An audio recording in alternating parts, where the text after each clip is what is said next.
Hello, today I will tell you a story about the Fir Tree. Far in the deep woods there once grew a pretty fir tree. It was a bright place. The sun shone on the tree, the breeze kissed it, and near it grew other fir trees, some young, some old. But the little fir tree was not happy. He did not care for wind or sun.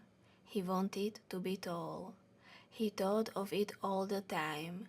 When the boys and girls sat near it, he shied and said, "What a dear little tree!" He was much vexed. Year by year the tree grew. A long shoot was sent out each year, and by that you could tell how old the tree was. "I want to be tall," he cried. "I want to be tall. Then the birds will nest in my branches, and my crown shall look out at the great world." When snow came, a little hare just for fun would run and jump over the tree. That was hard to bear. Think of a hare jumping over you. The thought of that made the tree forget the song of birds, the sun and the bright clouds. Men came in the fall and cut the tall trees down. The crash made the fir tree shake with fear. There they lay quite dead, poor trees. Where were they to go?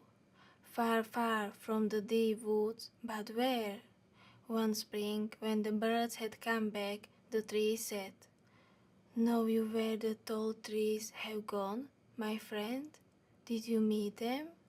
A big stork replied, "Yes, I saw them. As I flew here, I met some ships. Those ships had great masts. Those tall masts were your friends, I think. They smelled like fir. You may be proud of them. They sailed so finely." Then the fir tree said, "Oh, that I were tall, so I might sail the sea. What is the sea? Tell me, what does it look like?" "It would take too long to tell you," said the stork, and away he flew. When Christmas drew near, a great many young trees were cut down, some not as tall as the fir tree. Then horses drew them from the woods. "Where do they go?" asked the fir tree. "They are not as tall as I." "We know," cried the birds. "We saw them in the town. There they grow in a warm room, no more cold or snow. Bright things are hung on them, and gay lights shine from their boughs." "Oh, I wish that I might go too," sighed the fir tree. "I long to go and see the world. If I am tall next year, it may be they will take me. I must grow and grow." So through the cold and the heat the tree grew. Christmas drew near again. Someone saw the fir tree and cried, "See, that fine tree!" And then the great axe struck on him, and with a groan he fell to the ground. A sharp pain was all he felt. He forgot his joy. He saw his old friends, the dear sun and wind. He knew he would never see them more, and at last his heart was set. Poor little tree. The next he knew, two men took him from the cold and dark into a bright room. There were toys and boys and girls, and there was a lady who hung gay things upon his branches. "Tonight," they said, "we will light the tree." The fir had not thought of anything so fine. "Oh, that the trees would come from the wood to see me," he thought. "This is life, this is joy." Night came. The candles were lighted. Oh, what a blaze of light! Then the doors of the room were flung back, and in came the boys and girls laughing in their delight. "Tell us a tale," cried they to a man who stood near. Then he told them about Humpty Dumpty. "Ah, me," thought the tree, "is this true? Who knows?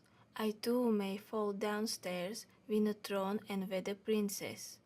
Poor, poor tree, you see how vain and silly he had grown. He thought about the story all night.